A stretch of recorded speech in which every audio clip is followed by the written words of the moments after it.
What was that, Scooter? Oh, Scooter said, don't forget.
Hello everybody and welcome to another episode of our Irish Country Life here in the west coast of Ireland.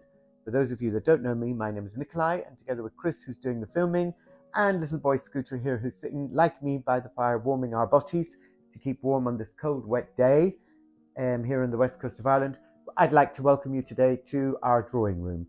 So I'm going to give you a little tour of this room today. You'll remember the last one I did was a tour of the dining room. So we're here and we're going to have some tea and Bakewell Tart later, and I will show you also how to make that. Okay, so the first thing I'm going to talk about in the drawing room is this magnificent painting, which is French. We don't know the lady's name. I remember buying it in an antique shop here in Sligo, and it was a Christmas present for Chris one year. So I decided I was going to make out I was going to work, and then I was going to come back and I was going to hang this painting and cover her so that I could surprise him on Christmas morning with her. However, I was caught. I was driving through into Sligo. I did my business. I got the painting and I was driving on the opposite side of the dual carriageway coming home, and I didn't realize that Chris had spotted me. So of course he was wondering, why is he coming back instead of going to work? And so that created all kinds of theories in his head. And anyway, she's here now and she looks amazing, and she's got the most beautiful turquoise shawl, and we have a lovely lamp here with a turquoise shade to complement her dress and her shawl. So now I'm going to bring your attention to the lovely chandelier. I don't know if you remember from the video of the dining room, the longer version of this one, but these two chandeliers came from an old Italian mansion, and this is the smaller of the two. So again, we went to Venice, we went to the Murano glass factory, and we had some bunches of grapes done to complement the color of the room. So we had some gold, and we also had some turquoise because of the shawl of the French lady's dress and the silk pleated lampshade. So that's the story behind the chandelier. And again, the chandelier is very old. The silk wiring is on the outside, which tells us it's a very old chandelier. They're not wired through the inside. Moving across to the fireplace, I just want to point out this amazing mirror, which came from a gallery in the King's Road called Trowbridge, which is no longer there, and it is an organ-shaped mirror. A lot of people ask me about that when they come to visit. And the other thing they often ask me as well is why you have no television. Of course, we do have a television, but we have to have a small television because it must fit within the cabinet here, the Chinese cupboard that we have, which houses the television. So it's out of sight. Okay, so now for the story, because Nikolai always has a story. So I'm in work one day and I decide to call Chris and say, is there anything we need brought home from the shop, dear, before I leave? and he instructed me what to get, so that was okay. And I asked him what he was doing. He said he just returned home, and there was an older man in the house with him who was asking him lots of questions about the house and the history of the house, etc. And so I said to him, okay, so what did you say? So he was talking away to me, telling me what he was talking about, and that was fine. And then I arrived home from work, and I again asked him what was the man doing and what was he saying and what kind of questions. And then I said to him, I said, and did you mention me? And he said, no, actually, I didn't mention you, I forgot. So therefore, the man went away, printed his book, which is called The Light of Bygone Days, which has pictures and wording about all the old period houses of Sligo and around Ireland. And so our magnificent house is in here, but there's no mention of Nikolai. Only Chris. So when I got upset and I asked why, he then proceeded to tell me that he was going to go and find the man and get the man to reprint his book with my name in it. That's not going to happen, I said to him. So that's the funny story behind the book. But anyway, not to worry. Okay, Chris just told me off for being so cruel to him. But it's the truth. Imagine going through the whole process of telling the man about the history about the house and everything about the house and not even giving me a mention.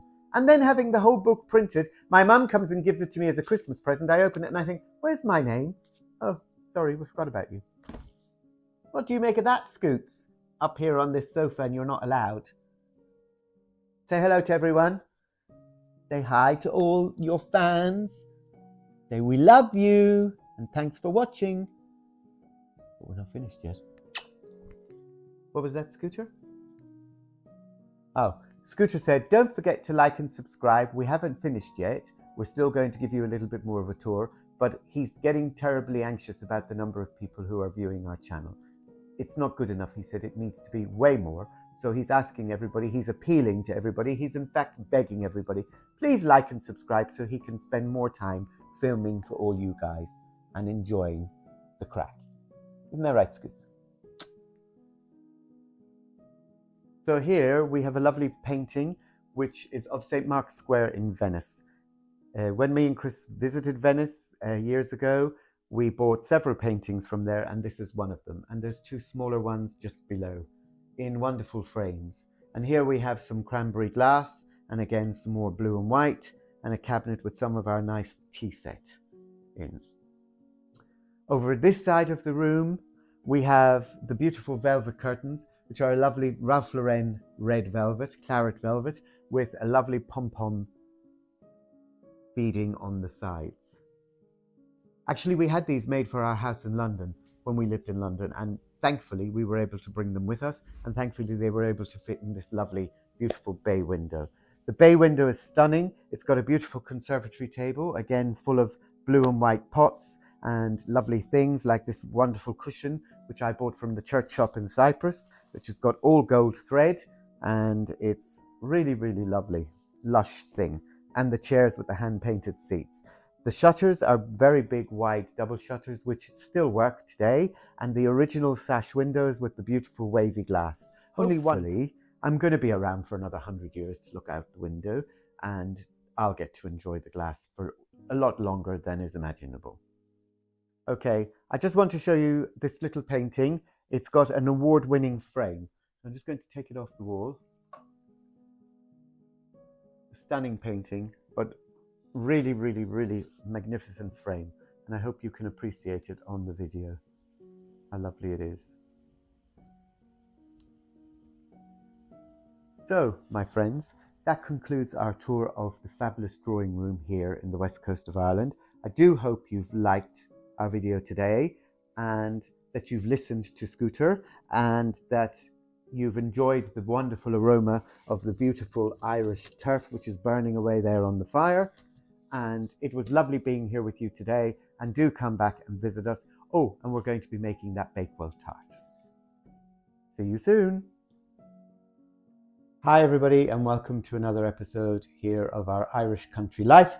I'm back in the west coast of Ireland for my holidays, and I've got a nice treat in store for you today. Today I'm going to make a Bakewell Tart, but I'm going to make it as a tray bake, so you can slice it up into small fingers, big squares, whatever you like. So I'm going to go through the recipe, what we need, and then we'll make it together. And Scooter's just gone out for his walk with Maggie, his girlfriend, so he should be back soon to join us, and he'll smell it from up the road and come back very quickly.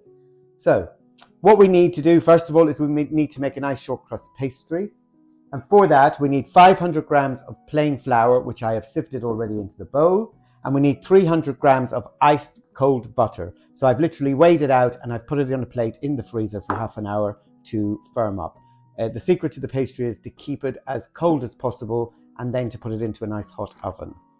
We also need 160 to 200 mils of ice cold water, depending on the flour. We will see how much of that we will use.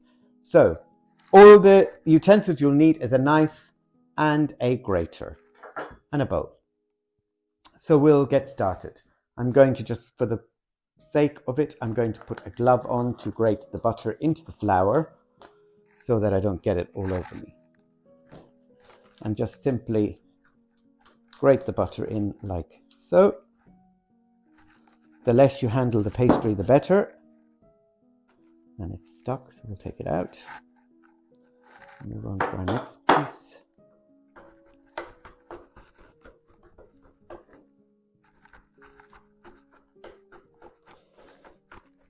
This is a lovely pastry to make, and it needs to relax in the fridge once you've made it. So that will give us time to get the rest of our ingredients together for our Bakewell. I have some lovely homemade raspberry jam. That's what inspired me to make this recipe today. A friend of mine makes some lovely homemade jam, so we're going to use that. Now, there's lots of different ways of making short crust pastry, and if you have a preferred way, then please by all means make your pastry your way, as I'm sure it's wonderful. But this is the way I make my pastry. And for those of you that think pastry is very difficult to make, it's actually very easy. That's it. There's literally flour, butter, and water. Okay, so we'll pop that on there, and then we will dispose of our glove, and then we will use our knife to cut in the butter into the flour. So we're handling it as little as possible, because that way if we're handling it too much, the heat of the palm of our hands or our fingertips is warming up the butter, and so therefore, so you just want to cut the butter into the flour so that it kind of resembles a fine breadcrumb. And that will go through very quickly.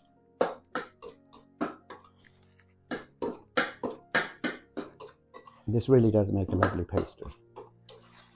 Okay, so I've incorporated the butter with the flour, and now I'm going to slowly just add the water and just bring it all together to form a nice dough.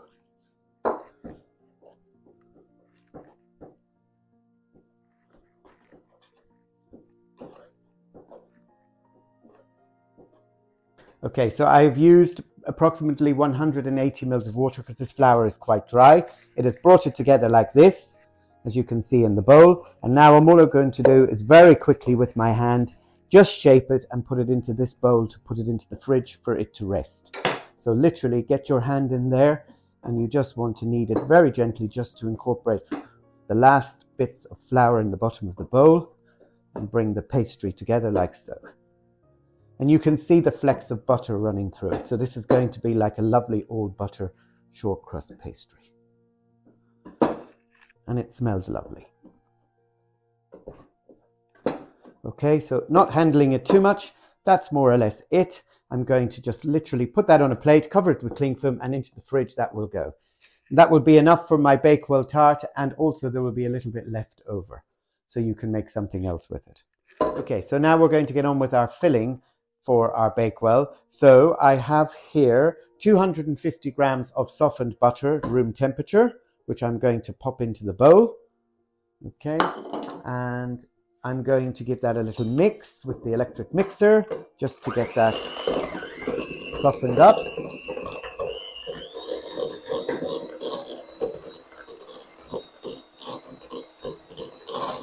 Okay, and into that I'm going to add 250 grams of castor sugar. So pop that all in. And then you just want to beat that until it's nice and creamy and fluffy. A couple of minutes should do it with an electric mixer. If you don't have an electric mixer, you can do it with a wooden spoon.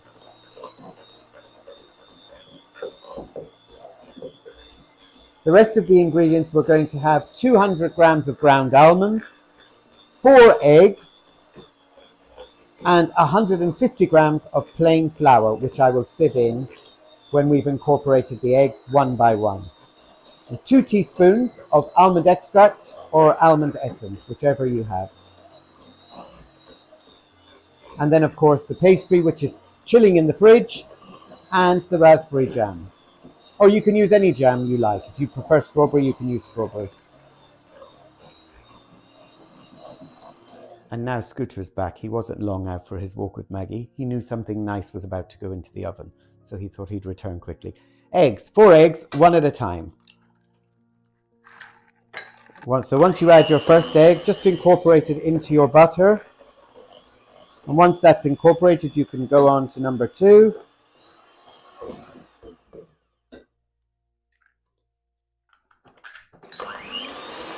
Make sure that gets well incorporated. And then on to number 3. I never quite knew why you had to add the eggs one at a time, and I did read recently, but I've forgotten already. But it's something to do with the eggs and the oil don't coagulate together and they don't mix well. So that's why you have to do them slowly and one at a time to get them incorporated.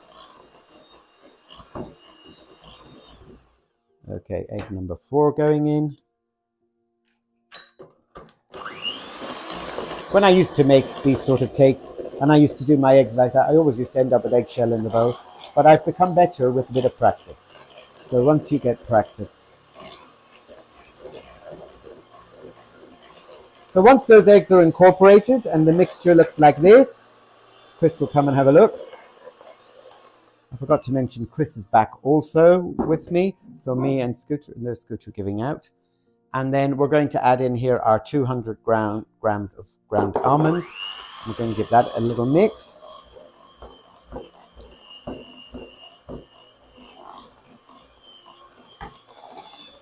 Okay. And lastly, we're going to sieve in our flour and our almond extract. So let's put in our 2 teaspoons of almond extract. 1, 2.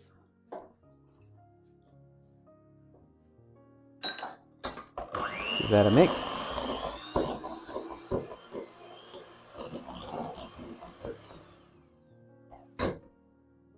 And now our flour.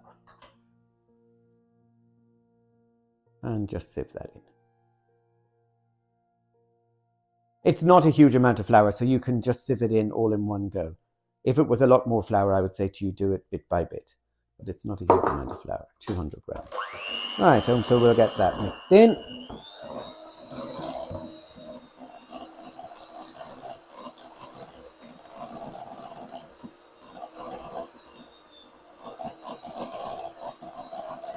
Okay, welcome back. So the pastry is relaxed in the fridge for 30 minutes. You can leave it longer if you need. So now we're going to assemble, and I'm going to use a 35 by 28 centimeter tray. You can use whatever size you like. You just gauge how much pastry you're going to need.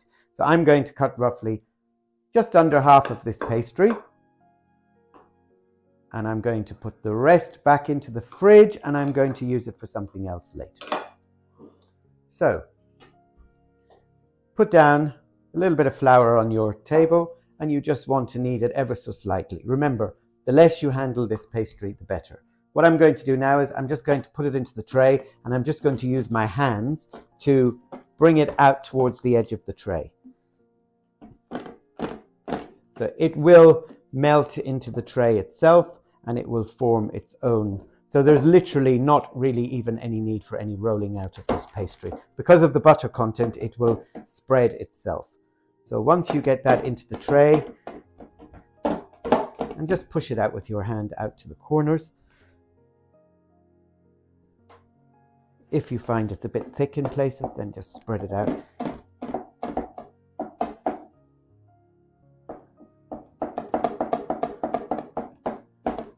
You can, of course, flour it more and roll it out with a rolling pin to the shape of the tray if you prefer, but I just think it's just nice and quick and easy if you do it this way.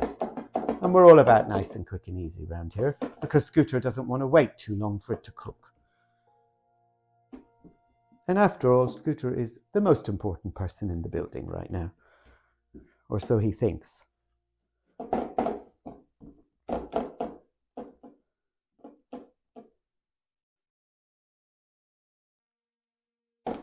So now our pastry's in, we're going to put our raspberry jam.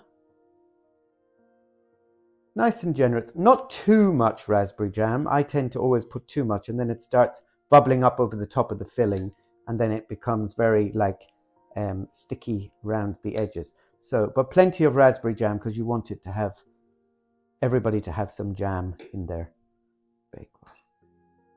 This is really nice homemade jam made by my friend up the road. She makes wonderful jam.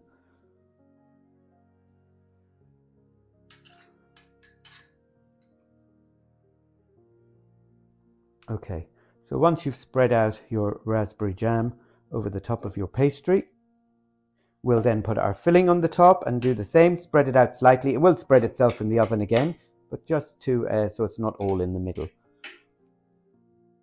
Now that's nicely coated with our raspberry jam. And now we're going to pop our filling over the top. So I normally do this by putting some little blobs and then rather than putting it all in one pile in the middle and trying to spread it out, it's easier to spread out if you put it like this, I think.